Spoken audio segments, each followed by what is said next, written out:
AM 1460, the new WXBR. You are listening to the Metro South Morning Show, PM in the AM. Peter Zimbor here with you this morning. As has been the case throughout the month of December, we're bringing back a lot of our guests who have been our favorites through the last calendar year. And amongst those people, joining us right now via the telephone is someone who had previously joined us via the telephone earlier in the year, Mr. Andrew W.K. Andrew, good morning and welcome back to the program. No, it's great to be here. Thank you very much for having me back. Andrew, a lot has happened since we have last spoken to you, and we should mention to our listeners that you will be performing on Friday, December the 26th at the Palladium in Worcester, the day after Christmas. So if people don't party enough during the Christmas season, in the immediate day after Christmas, they can get their party on with you. No, it really is a fantastic time to be partying. It is the most festive time of the year, and the holiday cheer is really going to be in the air, permeating our souls, and we will harness that power and, saturate ourselves with pure party pleasure. Saturate yourself with pure party pleasure even the day after Christmas. Don't let the Christmas spirit leave you just because it's the 26th of December. Andrew, like I mentioned, a lot has happened since we last spoke to you. When we last spoke to you, you were touring individually on a solo tour without your band members and doing a piano tour with a drum machine and a few bells and whistles here and there. You're coming back around town, but let's talk about what you've been doing in the interim. You have spent some time on the road with both punk rock royalty and heavy metal royalty. We'll start off with the punk rock royalty that you've spent time with on the road, as you probably played a more significant role working directly alongside them. You were the lead singer for Marky Ramone's Blitzkrieg on a tour of doing all Ramone songs. Describe that experience for us. First of all, that is exactly right. It is Marky Ramone, the legendary drummer, the longest running drum member of the Ramones, the, of course, seminal punk band from New York City. And he continues to play these songs. I mean, he loves these songs as much as anyone and feels very passionately about continuing to perform them live, that people around the world should get to hear them and see them perform live. And somehow, by the grace of the party gods, I got invited to be the lead singer and sing 35, sometimes 36 Ramone songs in a row on a world tour. We actually just finished, I guess, like about a month and a half ago, and we got to go all over the place, and even to countries I had never been to before. It was challenging to have the vocal stamina. I mean, it was the hardest I ever sang in my life, but definitely made me a better singer. So it was also very rewarding, and just getting to be around Marky Ramone. I mean, a real Ramone was, it's just unbelievable. I'm humbled and amazed that I got to do that. Now, Marky Ramone has toured before under the Blitzkrieg name with other people at the helm singing these Ramone songs. Is you, as the lead singer of Blitzkrieg, going to be a reoccurring thing, or is this just a one-off tour? Well, we initially had planned it as a one-off tour, but we had so much fun. I mean, you never know how these things are going to go. And Marky was always very nice when I first met him, and we were first talking about doing this. He's an absolute pleasure. But you don't know if you're going to become friends with the person or not. Fortunately, we did hit it off, and we not only played these great shows, but we had a great time just traveling together and being in a band together. And it's the first time I've ever been, the front man, the singer for someone else's band. And even if it never happens again, that was a life-changing experience. I'm still processing it, actually. It's still very fresh in my brain.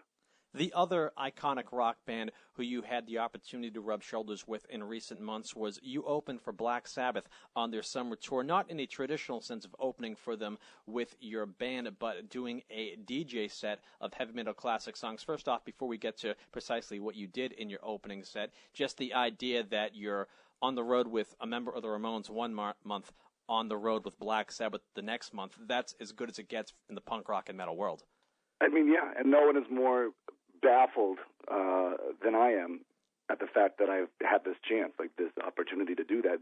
And it's so over the top that I wouldn't even, you can't even dream about things like that. I mean, maybe there's someone out there that would have the nerve to say, okay, this year I want to sing with Marky Ramone and tour with Black Sabbath. I mean, I could never even have dreamed up this idea, let alone actually gotten to do it. So believe me, there's a lot of people out there that deserve this much more than I am, but it's not lost on me. I don't take any of it for granted as it's happening.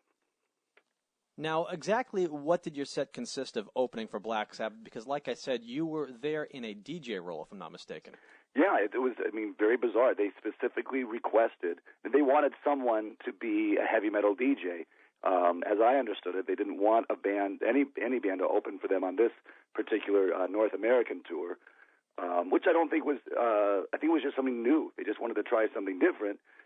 And they asked me, of all people, to basically just bring in an assortment of my favorite heavy metal songs and DJ for about an hour and hype the crowd up. I gave away some T-shirts, some really awesome Black Sabbath T-shirts, like with a T-shirt gun. I could shoot them out and just prime up that atmosphere as people are getting more and more excited for then the greatest heavy metal band of all time to take the stage. It was a pleasure, to play my favorite songs and then see them play in person. It's just unbelievable. Did the experiment work, in your opinion, to have a heavy metal DJ on before the heavy metal band, a DJ as opposed to live instrumentation with the live band? Well, you never know. I mean, this was a situation where I just wanted to do exactly what they wanted me to do. When Black Sabbath asks you to do something, you better just do it. So I didn't question that side of things too much. I mean, people seem to be enjoying these songs. I played everything from Slayer, Judas Priest, Pantera, a lot of Deep Purple, some Dio as well. Tons of stuff. I even did some like really heavy, almost like death metal kind of stuff. Threw a Slipknot song in there once. And just getting to play these songs that I love so much and then to see the crowd rocking out too, was nice. And I think in a way it was respectful because, I mean, what kind of band really can open for Black Sabbath? I mean, it's hard to imagine anyone. If you go to see Black Sabbath, you want to see Black Sabbath. So they don't need an opening act, It was really interesting to listen to Black Sabbath's new album. Interesting, I mean, in a positive way, because I have this fear with bands who have not done it in, say, as long as Black Sabbath, had not recorded an album with that lineup as Ozzy as the frontman since the late 70s.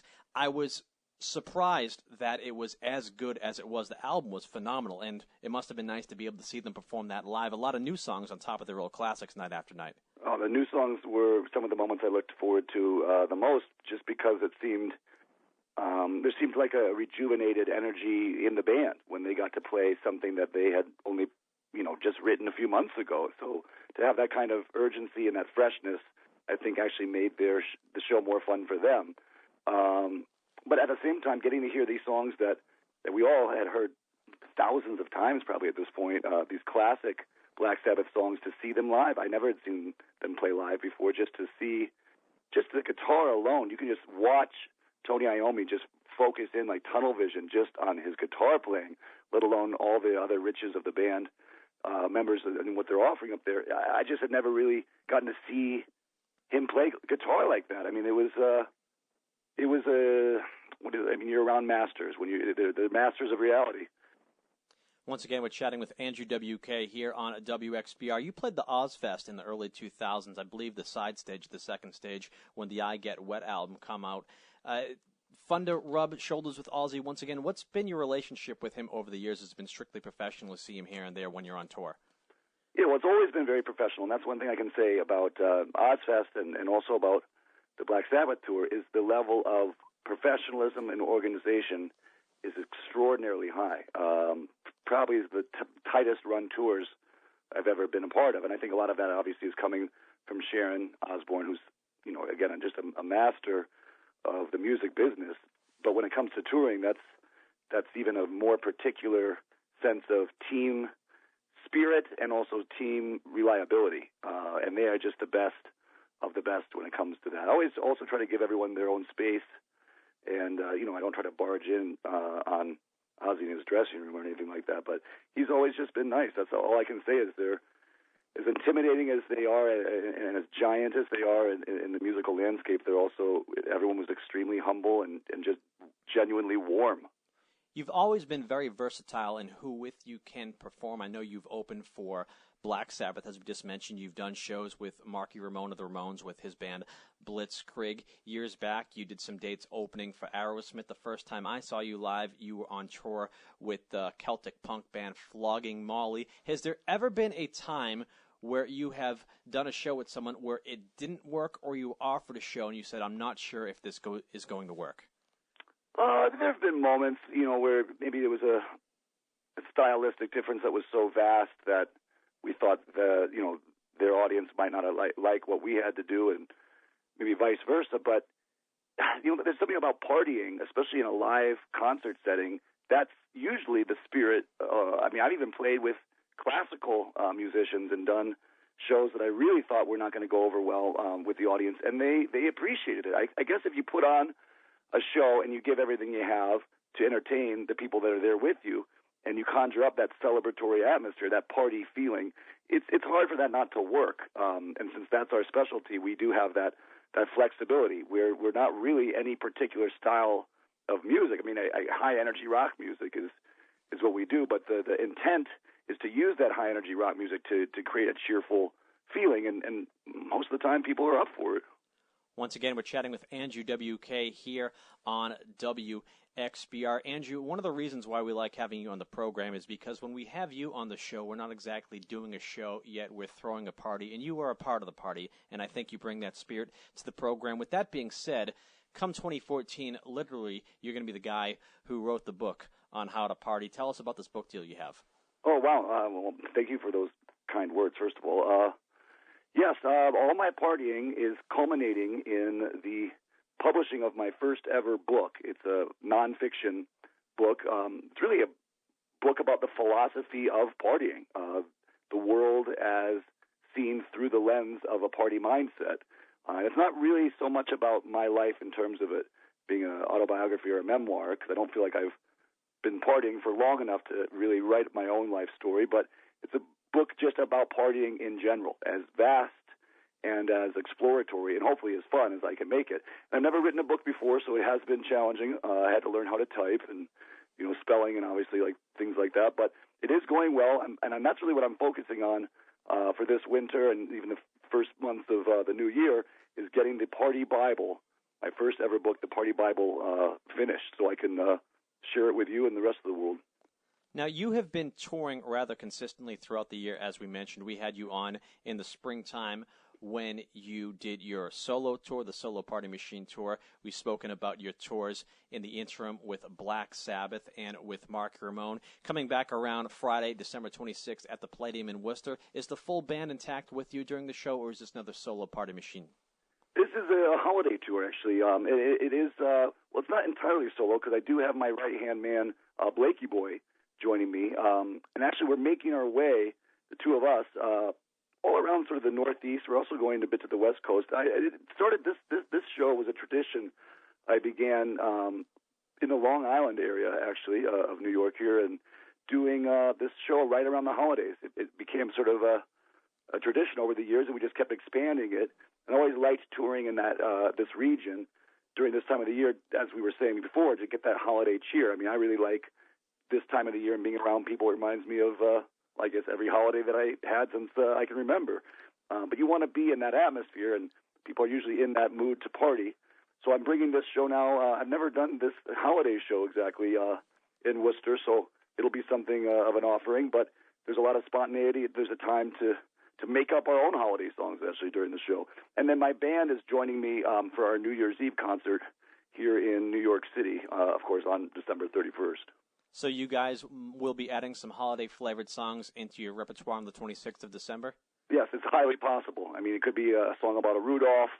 It could be a song about a snowman. It could be a song that doesn't exist yet that the crowd helps me make up. Because with these shows, again, I really do consider the folks in that room to be my band, and that we're, that's the point, is to make this as intimate and as, close and friendly as we can. And for folks who have not seen Andrew WK live before, the crowd is as much of a show as the show on stage itself sometimes. It is a good time. Andrew, we mentioned that you have a book coming out in 2014. One thing we've not discussed, which potentially could be forthcoming, is a new album. It's been a few years since you've released a proper studio album. Is that something in the works, or do you like the repertoire you have now just to be able to go out and tour and do what you do? Well, I'm certainly thankful to have the songs that have already been put out there to continue to play. I mean, that's one of the very interesting things about music, is it doesn't really, doesn't go away. If you have, one great album, you really could just play that forever. But that being said, I am, and I have been, working on a bunch of new songs. I guess it was just much more touring that came up this year than I had anticipated, like these amazing surprise offers to go out with Black Sabbath, for example. It's hard to turn that down. So I've just been following destiny where it takes me, and I'm hoping that it takes me into the new album this coming year. Certainly got a lot of songs in the works, so it's just a matter of finishing them off.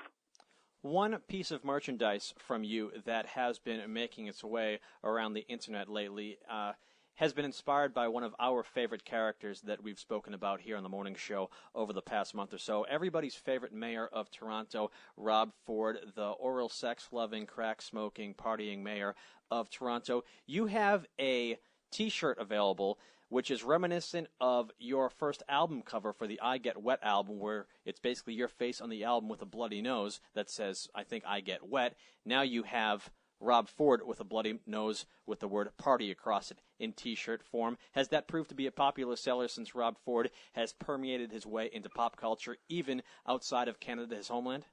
Well, absolutely. I mean, Rob Ford is a party icon, just an extremely unusual individual who seems to have no fear of embracing his uniqueness, for better or worse at times. And I certainly have a tremendous amount of respect for the show and the spectacle that he's, chosen to make of himself.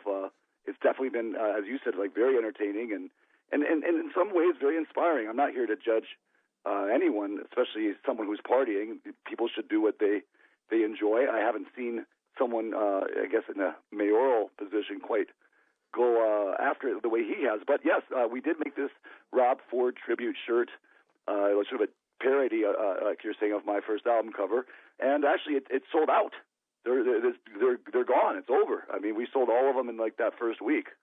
So there will be no Rob Ford and GWK T-shirts available on the 26th of December in Worcester, simply because they've proven to be so popular. Yeah, I mean, maybe you can find one like someone's getting rid of on eBay or something like that. But I didn't even get one in my size. They were gone before I even was able to get one. I got a size small, so I could wear it as maybe like a belly shirt, like a baby doll shirt. I don't know if that would be the most attractive thing in the world, Andrew, not to make fun of your physique. It wouldn't be very comfortable. But you know what? If that's how you choose to party, I'm not going to judge. That's how you choose to party. You see, there you go. I appreciate that. You're thinking like a true party professional. Give people the space to party, and they will party. That is Andrew WK joining us here on AM 1460, the new WXPR. Andrew, before we let you go, I want to ask you about the 24-hour drumathon. You were able to play drums for 24 hours straight in New York City a few months back as a part of some sort of music festival. What inspired that? Why'd you do it? And how long did you sleep following the conclusion of this 24-hour drumming marathon? Well, geez, actually, at the end of it, I was so wound up. I mean, I'm sure most folks have experience with staying up past their bedtime and maybe even staying up for 24 hours or maybe much longer, 36 hours, 48 hours, 72 hours. Your brain starts to go through very strange feelings, I guess, in an effort to keep the body going, to not fall asleep. And after the high of playing drums in Times Square for 24 hours and being joined by many additional great drummers who played along with me, and just having all that energy from all the people in the city, and looking through the windows in the store we were at, I was buzzing. I couldn't have gone to sleep right then if I had wanted to. So I went out, we had some supper, tried to calm down, but I even laying in bed later that night, I was staring at the ceiling. Sometimes your brain just doesn't go to sleep even if it's tired. Well, we hope you can create a similar feeling to the many folks who see you on December the 26th at the Palladium in Worcester. We encourage our listeners to check it out. Andrew, any final words for our listeners before we let you go this morning? Well, just thanks again for having me on the program. It's always a pleasure. And other final words, just party. Just party. Just celebrate not being dead. We will celebrate not being dead for a little while longer here in the program, and we thank you so much for you helping us along with that. That's Andrew WK joining us here on WXPR. We'll step aside for a quick breather. When we return, a local news update, then more of the program.